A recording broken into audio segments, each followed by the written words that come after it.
The next story that I wanted to get into here, I'm really fascinated by some of the parallels between the United States political dynamic and France's political dynamic. Want to start here with a tweet from Good Politic guy, regular guest on this show. He says, "Healthy democracy," and he shows a screenshot here of a poll. It says reasons for voting for Emmanuel Macron.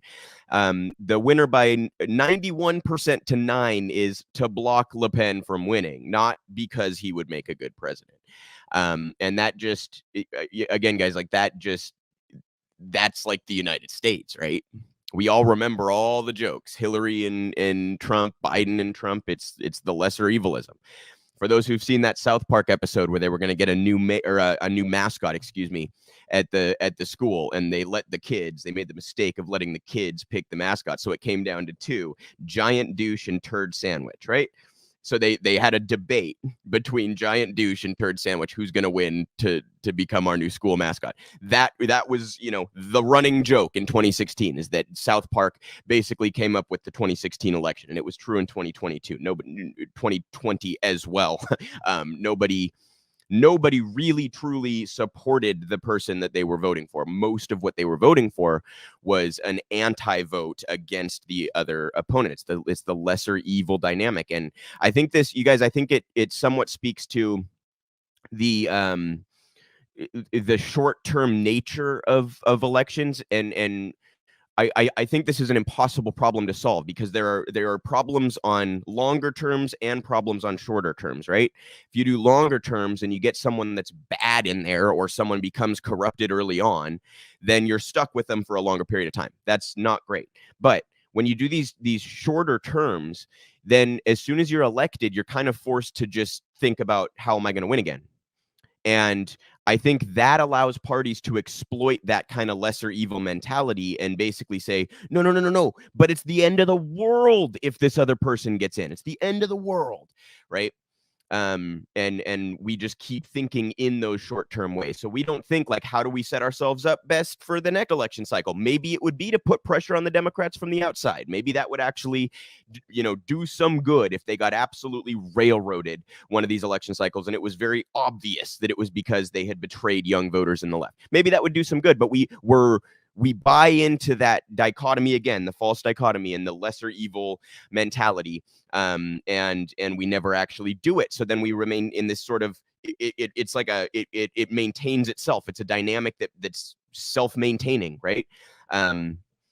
So I thought that tweet was exactly spot on. Healthy democracy, when 91% of people say, "Oh yeah, I'm voting for this person because I don't want that person in, not because I support this person." That's the last number of United States presidential elections, and it's quite a bit of our congressional elections too, you guys. I mean, it's like, look at the congressional approval rating is usually like below 20% or around 20%. It's laughably bad. When Congress's approval rating is high, it's like in the mid 20s. Okay.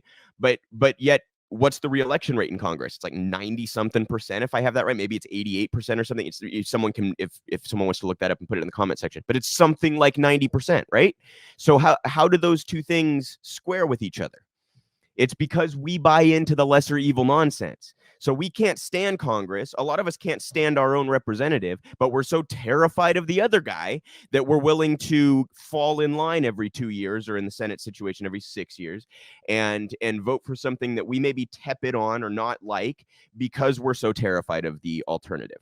And that dynamic that is rooted in fear is not healthy at all for a society, you guys. If I need to say it, like, that's so obvious, right?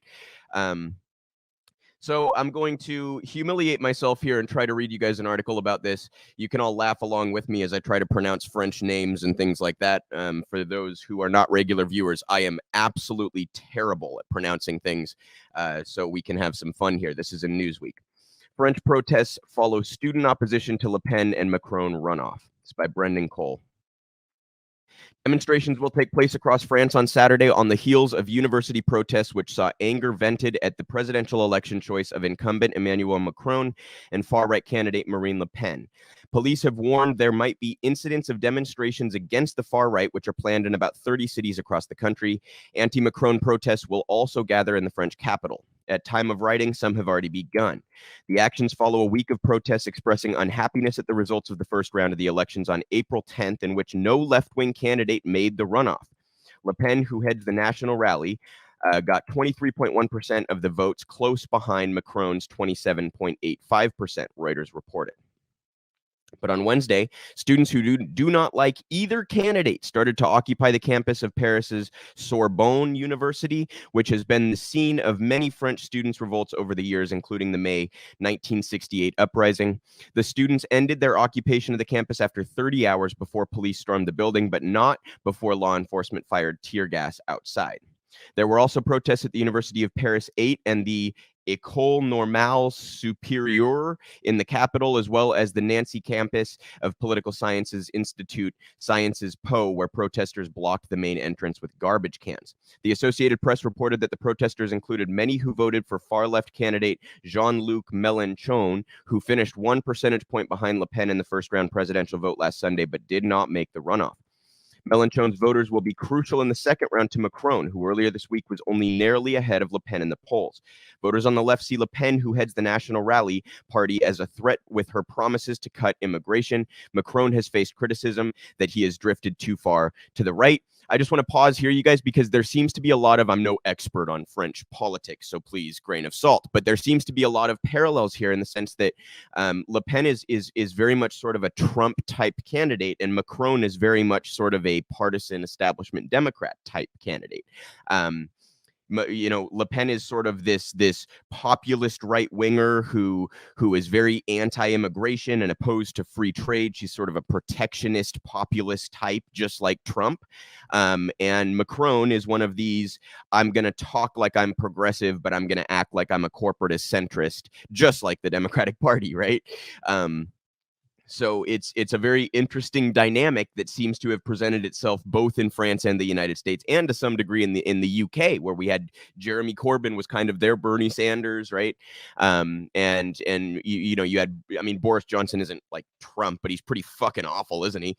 And obviously the modern Labour Party, since they have forced Corbyn out, is much more of a centrist conservative party, just like the Democrats, and they had been before that, obviously, as well. So it's just interesting how in some of these major countries you're seeing neoliberalism result in a very similar political dynamic. And I just wanted to take a moment to point that out. Carry on here. There is also unhappiness on the left at Macron by many who cite police brutality against yellow vest protesters and measures on what Macron calls Islamist separatism. Quote, we now have a second round with only 2 right-wing candidates who are the enemies of the workers and of the youth, and we can't accept that.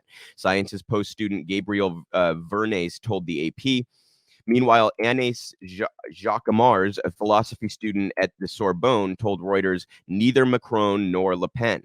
We're tired of always having to vote for the less bad of the two, and that's what explains this revolt. It's lesser evilism, and everywhere in the world, people are fucking sick of it. Many students have said they would rather not vote than back Macron simply as a means to stop Le Pen from winning power. This contrasts with the 2002 election runoff in which Marine Le Pen's father, Jean-Marie Le Pen, founder of the far-right National Front, faced off against then-incumbent Jacques Chirac. The latter had won with 82% of the vote. The prospect of not rallying behind the mainstream candidate in the runoff of April 24th is of concern to Macron's camp. However, the incumbent will be buoyed by the results of an Ipsos Sopra Steria poll on Friday, which showed Macron winning the runoff with 56% of the vote. So I just really see a lot of parallels there, you guys, where you end up, you never actually are voting for something that's even close to what you want. And I've heard this analogy. I have mixed feelings on it because I think it's like a fair analogy, but I also think it is often used to sort of dispel with the concerns of progressives, and I think it's often used to kind of tell progressives to get in line. So I don't love how it's often weaponized, but I think the bus stop analogy is somewhat accurate. When you're voting, it's like taking a bus. The bus is never dropping you at your front door, right? So you take the bus that gets you the shortest distance from your front door. So vote for the candidate that's the closest, right? That's the analogy, okay? My argument, though, is that in today's day and age, there's no bus that's taken me within like hundreds of miles of my destination. So it's the other aspect is you're not going to take a bus that then requires you to walk for a week, right? So so like it might be a few miles closer than the other bus, but if it's still 600 miles away from my destination, like, you guys see what I mean? It's all within context, right? And I think what people are tired of is exactly that. We're being told, well, this bus gets you a little closer. And it's like, no, but look at the gaps that we're talking about and how close to the Republicans you are. Or in this case, Macron and Le Pen. So I am just very fascinated by this dynamic that seems to have presented itself in many countries around the world during the neoliberal era, and I don't see any like end to it in sight. I think the only things that we can do are center our movement around labor. You guys, I think we can actually make some headway if we continue to push for unions and strikes and get some sort of mass strike movement going. I mean a true general strike, however you define that, is seems pretty impossible in the current environment. But if we can just start getting groups of industries and companies and people geographically to engage in labor organizing, we can start working in that direction. And I think that will be the catalyst for change.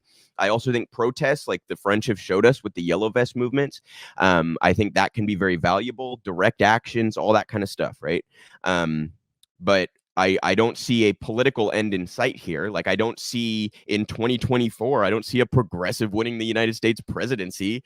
I don't see an end in sight here. I don't see Jeremy Corbyn getting elected in the UK anytime soon. Like, despite how overwhelmingly popular the platforms are among the voter base, the media has been so successful in indoctrinating people to support the establishment and to engage in lesser evilism and to fear the other party more than you support your preferred candidates or your preferred branch of the party or whatever. I think they've so successfully propagandized us that people just end up falling in line.